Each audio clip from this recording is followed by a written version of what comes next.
তুমি বন্ধু কৃষ্ণ হলে আমি হব রাধা।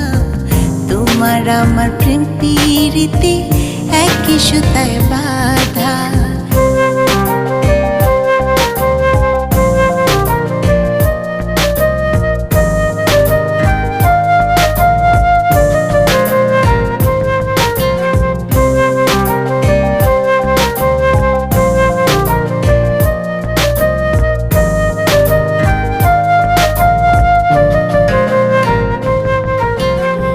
বৃন্দাবনে যখন তুমি বাঁশরি বাজাও, বাঁশির সুরে পাগল এনে আমারে বানাও। বৃন্দাবনে যখন তুমি বাঁশরি বাজাও, বাঁশির সুরে